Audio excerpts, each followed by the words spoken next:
Halo Kumahadamang, saatnya Anda menyimak berita Bandung bersama saya Priscilia Claudia. Sejumlah berita menarik akan kami sajikan untuk Anda dan berikut 3 berita utama hari ini. Gempa bumi kembali mengguncang Kabupaten Garut. Sebanyak 495 rumah mengalami kerusakan. Puluhan pelajar di Kota Banjar terjaring razia bolos sekolah yang digelar petugas Satpol Pamong Praja. Sesosok mayat ditemukan dalam kondisi terkubur lumpur di tengah sawah di Langensari, Kota Banjar.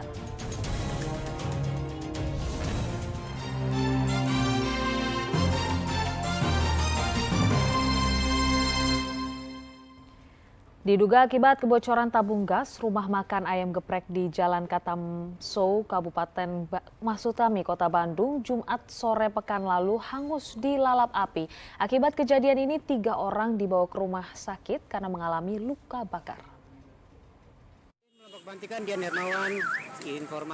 Rumah makan ayam geprek di Jalan Katamso, Kota Bandung terbakar pada Jumat sore pekan lalu. Warga yang berada di sekitar lokasi panik karena kebakaran tersebut. Menurut petugas, diduga kebakaran terjadi sekitar pukul 16 dari tabung gas yang bocor setelah seorang pengemudi ojek online mencium adanya bau gas dari arah dapur. Tak lama kemudian bau gas tercium semakin meluas hingga akhirnya meledak dan melukai 2 orang karyawan dan seorang pengemudi ojek online. Ketiga korban kemudian dibawa ke Rumah Sakit Hasan Sadikin untuk mendapatkan pertolongan medis. Ketika itu ada pengunjung dari salah satu ojek online pesan makanan, dikasih tahu ada ibu bau pada saat mau dikeluarkan itu meledak. Api berhasil dipadamkan oleh petugas Dinas Pemadam Kebakaran sekitar 1 jam setelah kejadian dengan mengerahkan 5 unit mobil pemadam kebakaran. Akibat kebakaran ini kerugian ditaksir mencapai ratusan juta rupiah. Muhammad Rizal melaporkan dari Kota Bandung. Sebanyak 495 rumah mengalami kerusakan setelah BPBD dan pemerintah Kabupaten Garut mengevaluasi data dampak gempa magnitudo 4,3 yang mengguncang Garut pada 1 Februari 2023. 495 rumah yang rusak tersebut berada di 2 kecamatan dengan 1.531 jiwa. Badan Penanggulangan Bencana Daerah BPBD dan pemerintah Kabupaten Garut menggelar evaluasi data penetapan bencana pasca gempa dengan magnitudo 4,3. Evaluasi digelar untuk memastikan jumlah data kerusakan rumah terdampak gempa setelah pendataan dilakukan petugas di lapangan. Pemkab Garut memastikan jumlah kerusakan rumah mencapai 495 rumah dan jumlah jiwa terdampak sebanyak 1.531 jiwa. Data tersebut terdiri dari 2 kecamatan yang terkena dampak gempa, yaitu Kecamatan Samarang dan Kecamatan Pasirwangi, di 2 desa yang berbeda. Di Kecamatan Samarang ada 45 rumah yang rusak, sementara di Kecamatan Pasirwangi terdapat 450 rumah yang rusak. Rumah yang rusak dengan skala ringan sebanyak 367, rusak sedang 111, dan rusak berat 17 rumah. Yang paling banyak itu memang Pasirwangi, tapi yang lebih parah itu adalah Kecamatan Samarang.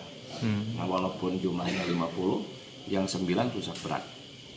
Nah, kalau yang Pasirwangi dari 450 rumah, ya 450 rumah itu ada sekitar 8 rumah yang rusak berat. Sementara itu data terbaru menyebutkan jumlah terdampak bertambah menjadi 153 rumah dari data sebelumnya 45 rumah. Polisi membantu korban untuk mengevakuasi puing-puing reruntuhan.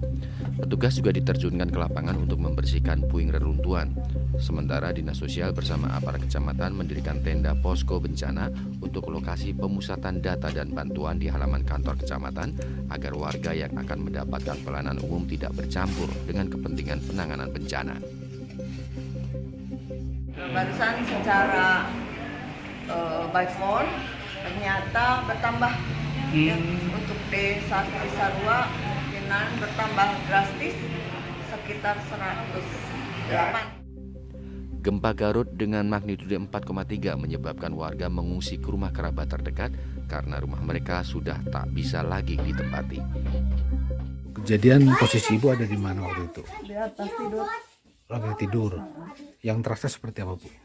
Langsung itu langsung Goyang-goyang gitu. Terus yang dilakukan Ibu apa waktu itu? lari Lari. Anak-anak gimana, Ibu? ya ikut. Ikut lari. Tapi semua selamat, Ibu. Alhamdulillah. Yang rusak apa, Bu? Rumah bangunan semuanya Rusak. Nggak bisa ditempati, Bu. iya nggak bisa. Mengungsi kemana sekarang, Ibu? Ke rumah kakak. Rumah kakak ya? Untuk sementara ini, Bu ya? Iya. Bencana gempa bumi menyisakan kisah sedih dari warganya. Rosalina bersama suami dan anak balitanya warga desa Barusari, Kecamatan Pasirwangi selamat dari maut setelah mereka memutuskan tidur di ruang tengah.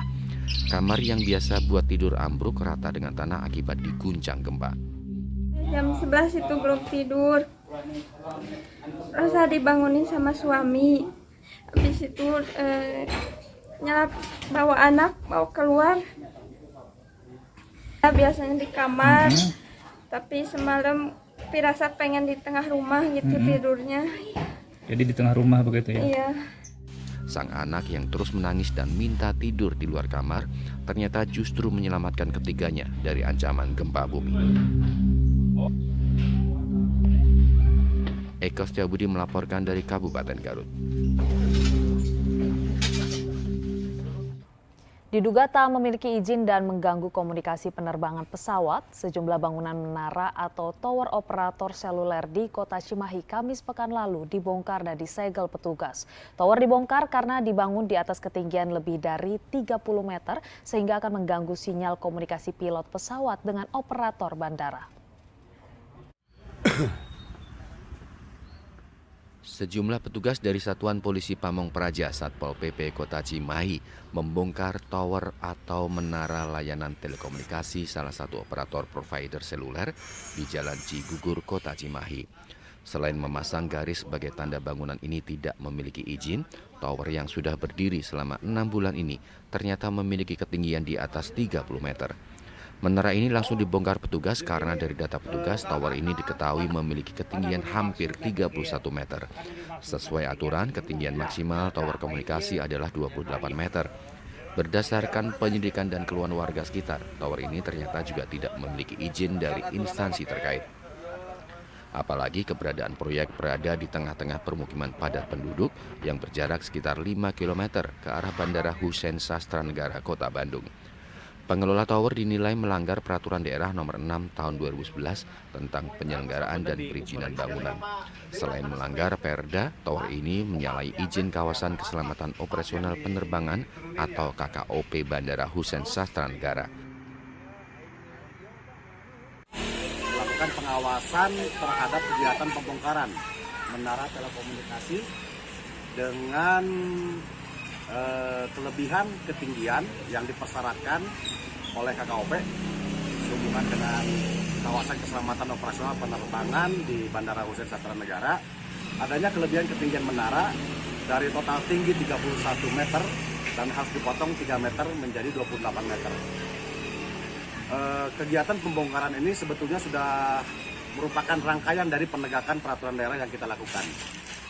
Ketika proses pembangunan pertama dilakukan di lokasi Cigugur Tengah ini, itu masih belum memiliki izin mendirikan bangunan dan akhirnya kita proses untuk sidang tipiring yang pertama, itu dijatuhi sanksi 15 juta oleh hakim.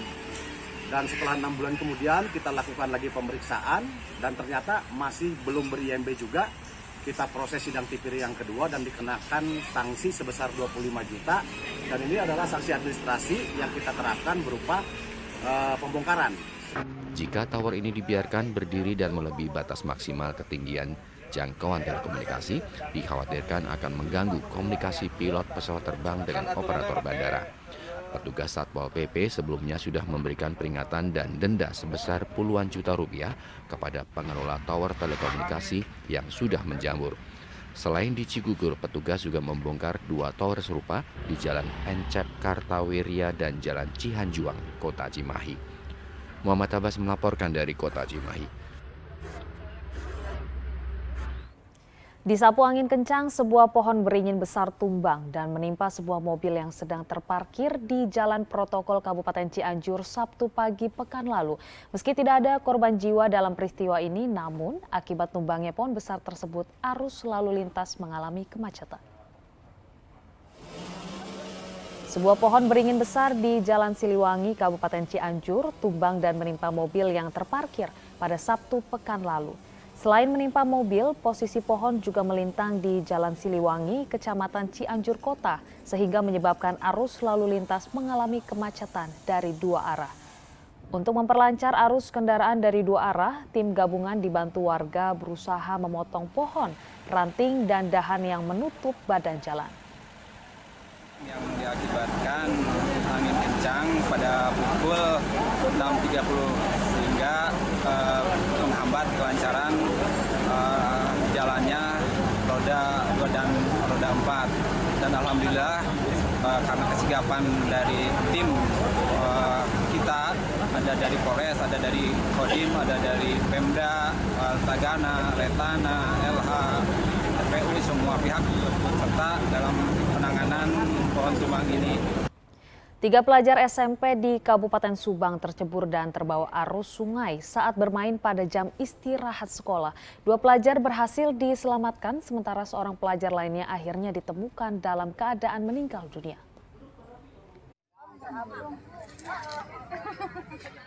Tim SAR gabungan dari pemadam kebakaran, Tagana, serta kepolisian Subang mencari seorang pelajar SMP yang dilaporkan hilang tenggelam di Sungai Tarum Timur, Kecamatan Patok Besi, Kabupaten Subang. Korban hilang bernama Suhendar, berusia 14 tahun, pelajar kelas 8 SMP Negeri 4 Patok Besi. Musibah berawal saat 3 orang pelajar, yaitu Suhendar berusia 14 tahun, Farid 14 tahun, serta Adam 14 tahun, bermain di jembatan talang air ketika jam sedang istirahat sekolah. Akibat bercanda, 2 dari ketiganya tercebur ke sungai. Seorang pelaku berusaha menolong, namun naas, derasnya arus air membuat ketiganya justru terseret arus sungai sehingga warga datang memberi pertolongan. 2 orang pelajar, yaitu Farid dan Adam, berhasil selamat setelah ditolong warga dalam kondisi lemas dan pingsan. Sementara seorang pelajar lainnya bernama Suhendar hilang terbawa arus sungai. 2 perahu karet dikerahkan petugas untuk membantu proses pencarian. Kita sudah mengambil langkah-langkah bersama dengan BPBD, Tagana maupun Damkar serta pihak-pihak yang terkait termasuk Pak Camat untuk melakukan pencarian. Namun sampai sejauh ini belum membuahkan hasil. Yang 2 orang dia dengan temannya jatuh, 1 orang lagi menolong. Dia juga sudah ketolong sama temannya yang tadi menolong terakhir. Pas sampai ke pinggir yang belum itu kejambak rambutnya katanya. Dia menggelincir. Suhendar akhirnya ditemukan petugas dalam kondisi meninggal dunia. Jasadnya tersangkut di antara tanaman air. Korban ditemukan 1,3 km dari titik awal korban tenggelam. Usai dievakuasi, jasad korban dilakukan visum di puskesmas tempat sebelum diserahkan kepada pihak keluarga untuk dimakamkan. Jasad korban kemudian dimakamkan di pemakaman umum desa setempat. Zainal Arifin melaporkan dari Kabupaten Subang.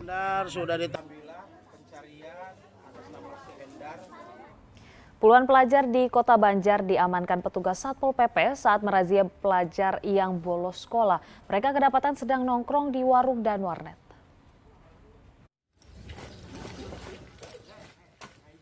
Petugas Satpol Pamong Praja Kota Banjar menggelar razia para pelajar yang membolos saat berlangsung proses belajar mengajar di sekolah. Langkah ini dilakukan menyusul banyaknya keluhan dari pihak sekolah dan warga. Mereka sering melihat adanya anak yang berseragam sekolah berkeliaran di luar sekolah pada saat jam sekolah berlangsung. Anak-anak ini terlihat nongkrong di warung dan warnet. Razia yang digelar menjaring puluhan siswa SMP dan SMA yang sedang bolos sekolah. Mereka kemudian dikumpulkan dan diserahkan kepada pihak sekolah. Ini hasil dari laporan dari masyarakat, juga temuan-temuan kita ketika melaksanakan kegiatan-kegiatan di luar, sering diantaranya menemukan anak-anak sekolah yang berkeliaran di jam sekolah. Ditambah banyak diantaranya masyarakat termasuk para guru yang merasa kerepotan menghadapi anak didiknya, siswanya yang tidak masuk sekolah. Kita mengenalnya dengan istilah bolos nih. Maka dari itu kita membantu pihak pemerintah, pihak sekolah untuk menjaga kondisi anak-anak sekolah. Artinya kita bergerak di luar, setelah kita dapatkan dikembalikan lagi ke sekolah. Ya, dengan harapan kegiatan ini akan menjadi shock terapi bagi para siswa tidak melakukan, tidak berkeliaran di luar sekolah pada jam sekolah. Dengan razia seperti ini diharapkan para pelajar kapok dan tak lagi membolos. Eko Setiabudi melaporkan dari Kota Banjar. Ratusan umat muslim dari berbagai organisasi di Jawa Barat menggelar unjuk rasa di halaman Gedung Sate, Kota Bandung pada Jumat pekan lalu. Unjuk rasa sebagai protes atas tindakan perobekan hingga pembakaran Al-Quran di Swedia dan Belanda.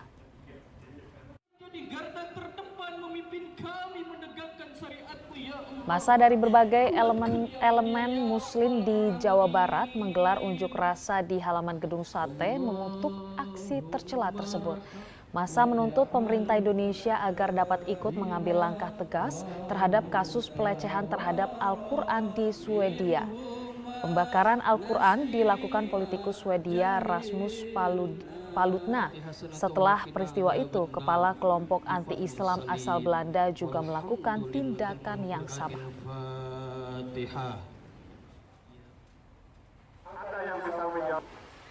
Unjuk rasa serupa juga digelar Aliansi Umat Islam Sumedang di depan kantor DPRD Sumedang.